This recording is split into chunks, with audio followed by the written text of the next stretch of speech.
Vous savez, il existe deux types de rencontres dans la vie. Des rencontres qui, souvent, font basculer nos vies. Et malheureusement, il y a les bonnes rencontres, mais aussi les mauvaises rencontres. Et on entend souvent dans nos actualités ces mauvaises rencontres. Vous savez, le genre de rencontre où nous avons ce drame qui arrive parce que la personne a été au mauvais endroit, au mauvais moment, et face à la mauvaise personne. Et nous entendons souvent aux médias des personnes qui se font enlever et qui subissent des viols. Mais ce matin, je voudrais vous parler d'une autre rencontre.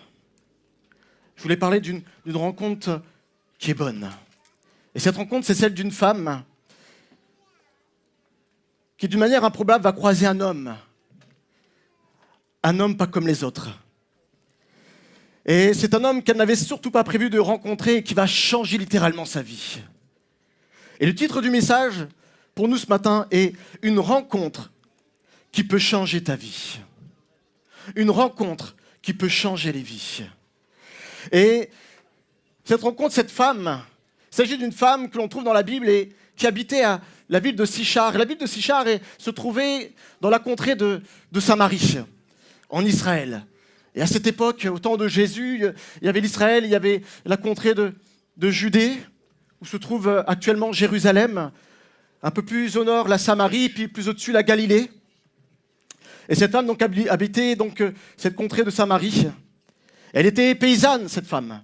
Elle était sans instruction. Et ce qui peine mon cœur lorsque je lis ces choses, c'est que cette femme avait connu 5 mariages.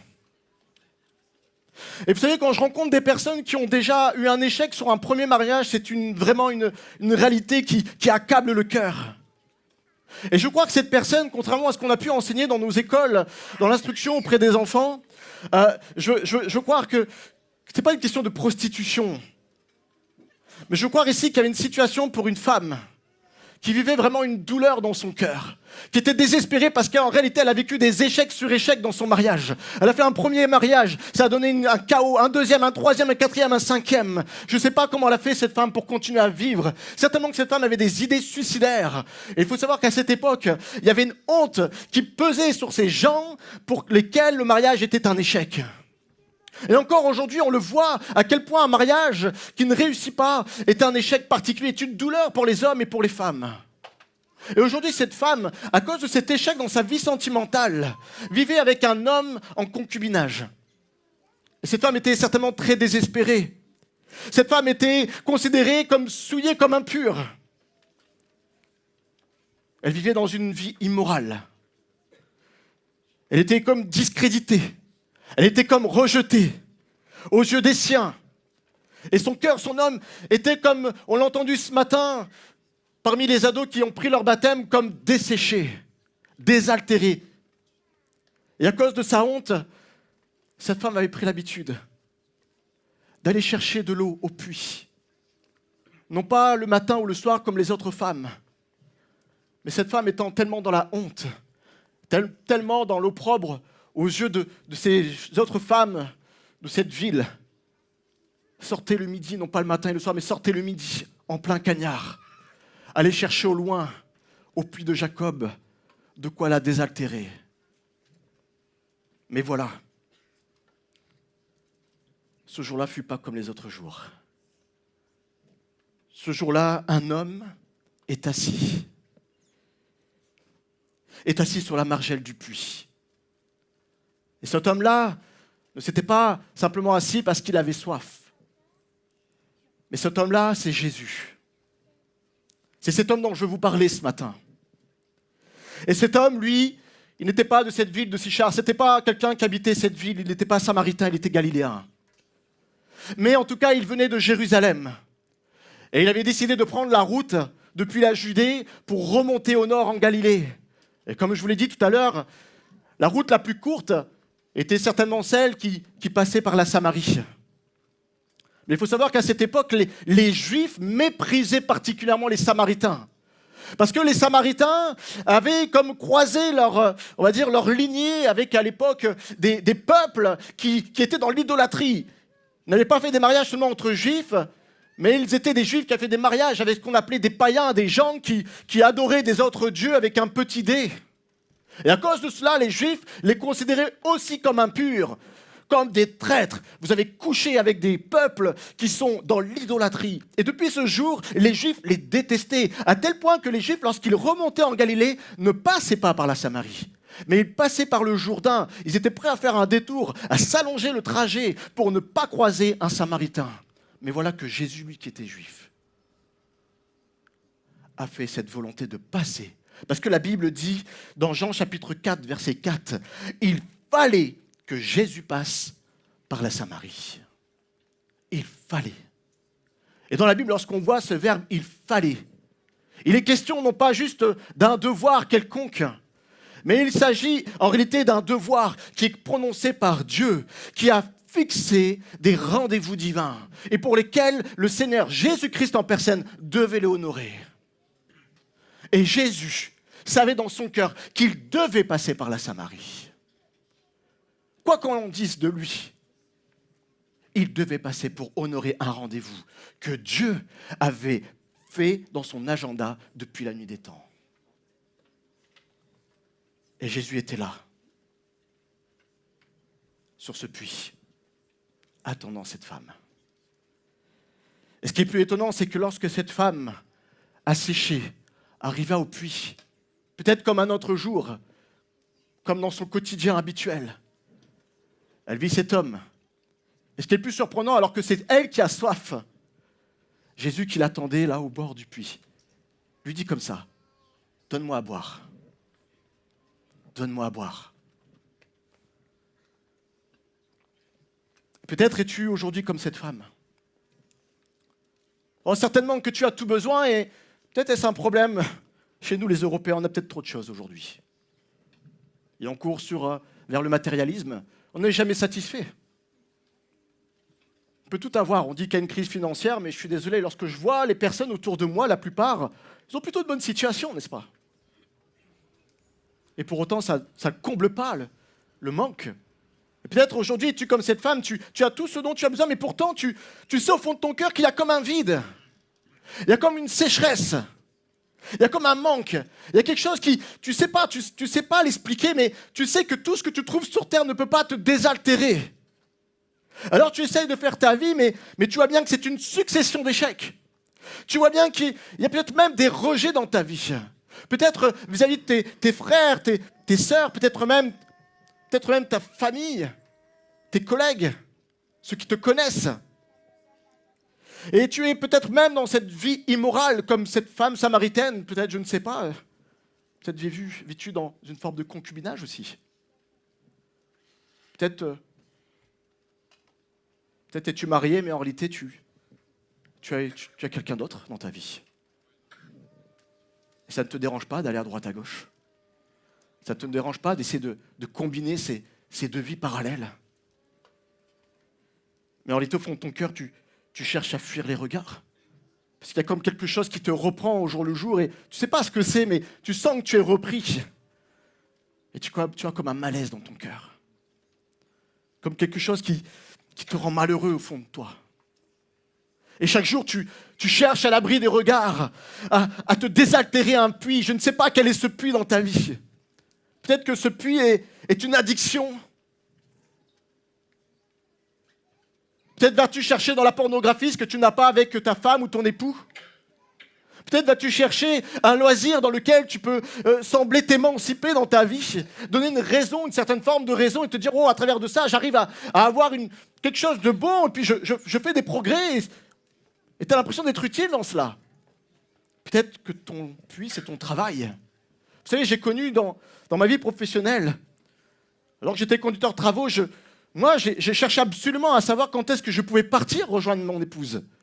Mais je voyais à côté un collègue qui, lui, au contraire, cherchait un moyen de rester à son travail pour ne pas rentrer à la maison.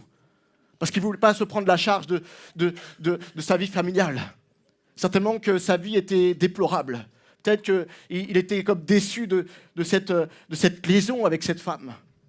Et il voulait s'écarter, se mettre loin en ayant comme excuse son travail. Et de se dire, oh mais chérie, ouais, non, mais j'ai beaucoup de travail. Et je le voyais, il appelait des fois, non, je ne rentrerai pas très tôt ce soir. Peut-être avait-il une autre raison. Je ne sais pas quel est ton puits aujourd'hui. Mais tu sais au fond de toi que quelles que soient les eaux de consolation que tu peux boire aux eaux du puits de cette terre, elles ne te suffiront jamais. Parce que tu as beau y aller chaque jour. Tu as beau aller puiser chaque jour cette eau que tu trouves autour de toi. Peut-être dans ces besoins matériels, dans cette addiction, dans ces choses qui sont à ta disposition. Et tu puises, tu creuses, mais en réalité tu puises un creux qui est sec.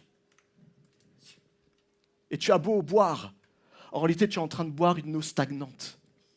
Tu es en train de boire une eau qui ne vit pas. Parce qu'il n'y a pas de source intarissable sur la terre. C'est une source limitée. Et lorsque l'eau est stagnante, elle commence à sentir mauvais. Et au plus tu bois cette eau, tu sens que tu deviens mauvais. Tu sens que tu es comme en train de pourrir au fond de toi-même. Mais comme pour la Samaritaine, je voudrais te dire aujourd'hui, Jésus t'attend sur ton puits. Jésus t'attend sur ton puits. Tu penses que tu es là aujourd'hui et tu penses que c'est un hasard. Peut-être tu es venu parce que tu as voulu honorer un ami. Tu as voulu honorer quelqu'un qui est dans ta classe. Tu as voulu honorer peut-être ta fille, peut-être l'ami de tes amis. Ou la fille de tes amis. Mais j'aimerais te dire aujourd'hui que cette rencontre que tu as là, dans ce lieu présent, n'est pas une rencontre hasardeuse. Mais ta présence a été prévue avant même que tu n'eusses été formé dans le ventre de ta mère par le Seigneur en personne. Parce que Dieu te connaît personnellement. Dieu connaît ta vie. Dieu connaît qui tu es réellement.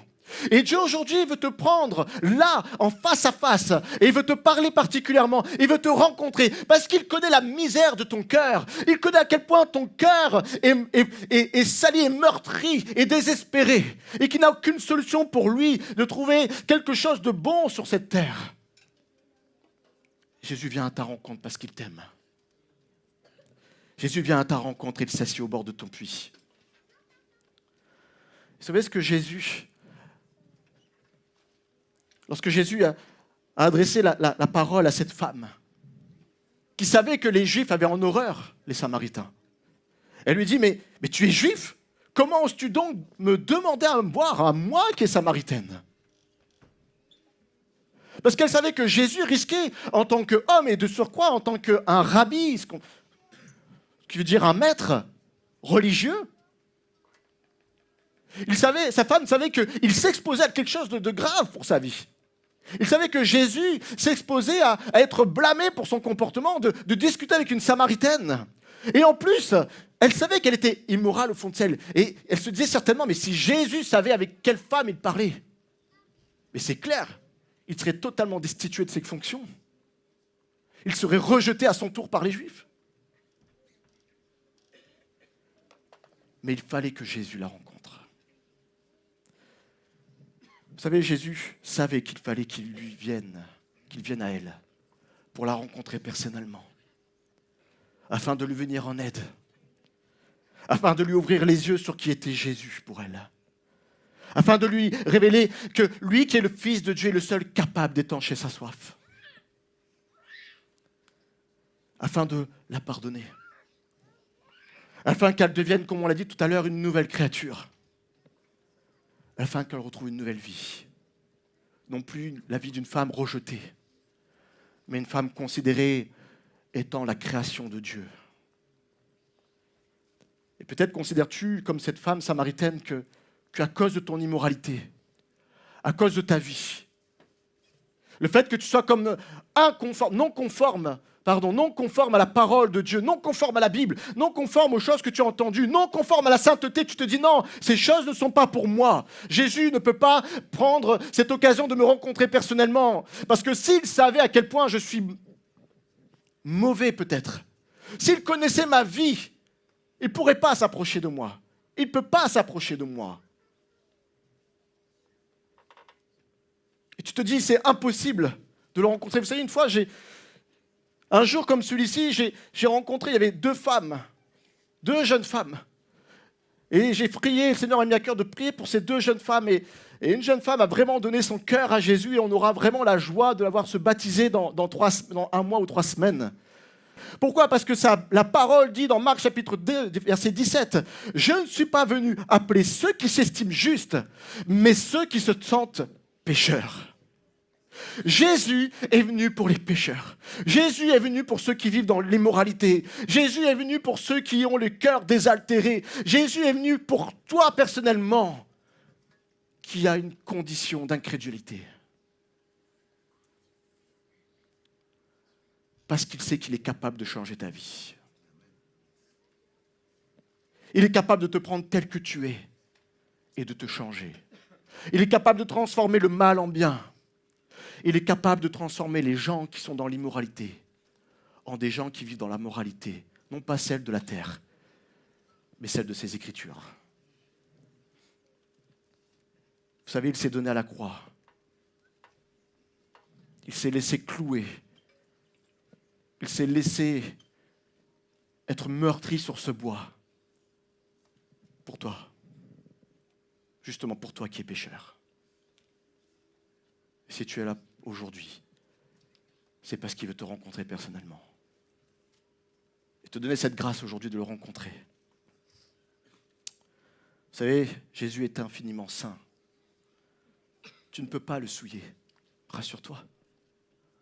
Dans la Bible, on trouve plusieurs fois des situations où il est au contact des cadavres, il est au contact des lépreux, il est au contact des malades. Mais jamais la souillure l'a atteint. Au contraire, tout ce qu'il touche devient saint. Tout ce qu'il touche devient saint. Je voudrais te dire que lorsque Dieu vient à ta rencontre, ce n'est pas simplement pour qu'il te connaisse ou que tu le connaisses, parce que lui, il te connaît déjà. Mais il veut t'offrir quelque chose de particulier. Quand Jésus nous attend sur notre puits, c'est pour étancher notre soif. Je le répète, quand Jésus t'attend sur ton puits, c'est pour étancher ta soif. Et là, il va dire à cette femme samaritaine, il va dire, si tu connaissais ce que Dieu donne et qui est celui qui te demande à boire, c'est toi qui lui aurais demandé de l'eau et il t'aurait donné de l'eau vive. Vous savez, cette eau vive que Jésus propose à cette femme samaritaine, ce n'est pas n'importe quelle eau, ce n'est pas l'eau ordinaire. Mais cette eau vive et cette eau spirituelle dont Jésus est la source inaltérable. Cette eau vive qui est le Saint-Esprit. Et c'est lui qui peut te prendre tel que tu es, te transformer. Et c'est lui qui peut transformer le mal en bien. Parce que la Bible dit que lorsque le péché abonde, la grâce surabonde. La grâce transforme toute chose mauvaise en chose bonne. Cette eau vive est celle qui désaltère à jamais les cœurs assoiffés, les âmes assoiffées. Cette eau vive est celle qui peut purifier ton âme souillée. Et celle qui peut te guérir. Et celle qui peut te sauver aujourd'hui. La Bible dit dans Ézéchiel chapitre 36, versets 25 à 47, « Je répandrai sur vous une eau pure et vous serez purifiés. Je vous donnerai un cœur nouveau. J'ôterai de votre cœur le cœur de pierre et je vous donnerai un cœur de chair. Je mettrai mon esprit en chacun de vous et je ferai en sorte que vous suiviez mes ordonnances et que vous observiez et pratiquiez mes lois. » Amen. Jésus veut te donner cette eau vive. Jésus veut te rencontrer bien plus pour que tu le connaisses, mais pour que tu puisses goûter à cette eau vive ce matin. Et que tu puisses avoir ta vie changée à jamais. J'aimerais terminer avec ce troisième point. Vous savez, il y a 2 conditions pour recevoir l'eau vive. La femme samaritaine va s'empresser de répondre à Jésus et dit « Seigneur, donne-moi cette eau, afin que je n'ai plus soif et que je ne vienne plus puiser ici. » Et peut-être aujourd'hui, tu as le Saint-Esprit, tu sens comme quelque chose qui travaille ton cœur et tu te dis mais moi, je veux cette eau vive dont le prédicateur est en train de parler. Moi, j'ai besoin de cette eau qui change. Moi, j'ai besoin de cette eau qui transforme parce que j'en peux plus d'essayer de combler mon cœur, de combler ma vie avec ce que je trouve autour de moi. Ça ne me suffit pas, ça ne me suffit plus. Je veux que les choses changent dans ma vie. Je veux que les choses changent dans ma famille. Je veux que cette colère soit transformée en joie, en paix. Mais comme pour cette femme samaritaine, Jésus va t'amener une première chose ce matin. c'est à considérer ta vie et à t'amener à confesser la réalité de tes péchés. Et c'est ce qu'il va faire auprès de cette femme samaritaine. Il va lui dire, mais il dit, va, lui dit Jésus, appelle ton mari et viens ici.